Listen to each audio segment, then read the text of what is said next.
name's John. I'm one of Zac's PAs. I've been working with Zac for just over a year now. I tend to work with Zac on a Thursday between 10 and 4, and I thoroughly enjoy it. And it's nice to feel I'm supporting someone, but he's also really good company.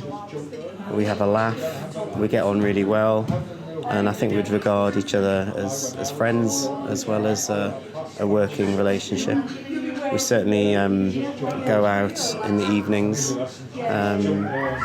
outside of the working hours.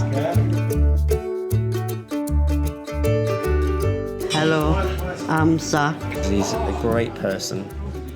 He's got a great sense of humour, and most of the time we just have a laugh, and it doesn't really feel like work.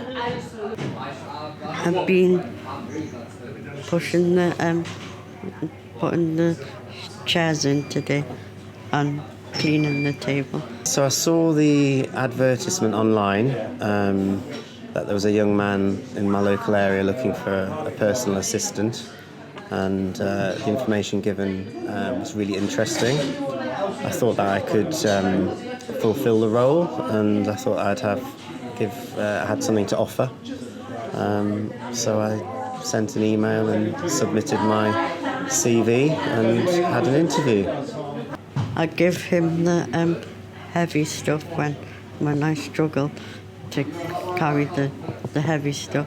I do have experience personally. I do have family members with learning difficulties, so it's always been part of my life for the last 30 years or so. I've done various jobs before, including airline cabin crew, and I was a police officer. But when I was very young, I was also a support worker to adults with learning difficulties in a residential care home. We listen to Absolute Radio 19 on the radio, and we do sing. Well, Zac's pretty independent, and he can tell me exactly how he likes his support given to him. I drive Zac's van, so I assist with getting Zac strapped in safely into the van, and then we'll drive off to the cafe where Zac volunteers, and then I'll help Zac with some various tasks associated with the cafe, and then I will help Zac use the toilet. I like making John laugh. Yeah, I tell him to shut up most of the time, and he starts laughing. There's loads of positives. It's nice to feel like you can help someone, and that you're useful. You also get a lot back from doing this role. You don't have to have experience, I would say, and it's just all about communicating and being personable, liking people, and just being there for someone else.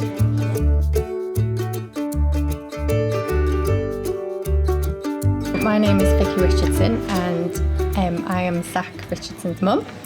I employ a team of 5 PAs. 2 are family members, 3 aren't, and that's really to support him and to give us a break as well, enable us to spend time with our 2 girls and also to work.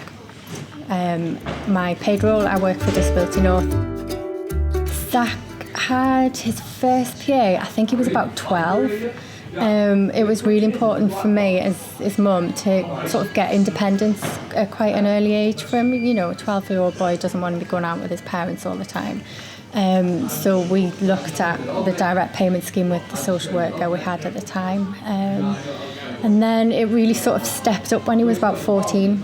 And we employed a young lad called Kieran, who was absolutely fantastic. He's still with us now. So Kieran was 17 when he started working for Zac, and he's been with us for 6 years.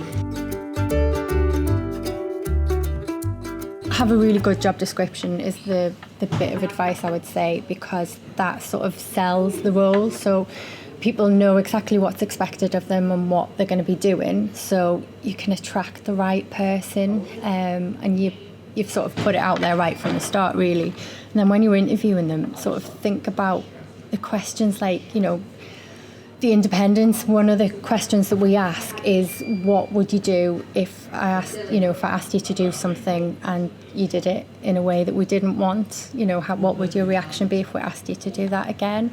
And that really shows to me that, you know, people are going to listen to Zac and be directed by him, rather than come in with very fixed ideas about how they think he should live his life. So I think for me, it's getting that across in the interview, that, you know, you're going to come into a family home without your preconceived ideas, and sort of listen and learn on the job, really. Because we do treat the PAs like family. I know other people will have very sort of professional working relationships. It's very, very formal. For us, that doesn't work. They're coming into a crazy family home with a dog, 2 girls as well. And, you know, they just need to come in and get on. They really need to get on with Zac. That's really important. So we had Zac at the interviews, and it was the first time he's ever interviewed for staff.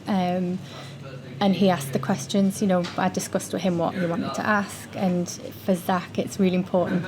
He loves cars, so he had a question about, you know, are you going to be comfortable driving my big van? Because obviously that's really important. If you can't drive the van, you can't work with Zac.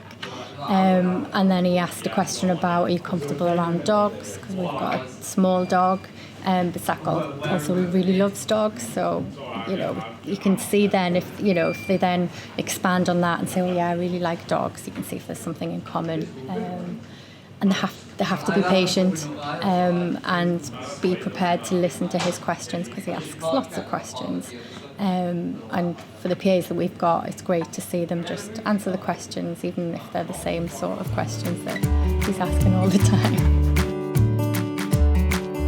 Try not to be nervous, because the person at the other side of the table is probably just as nervous. Obviously, I support people every day at work to interview for PAs, and I know how nervous people get.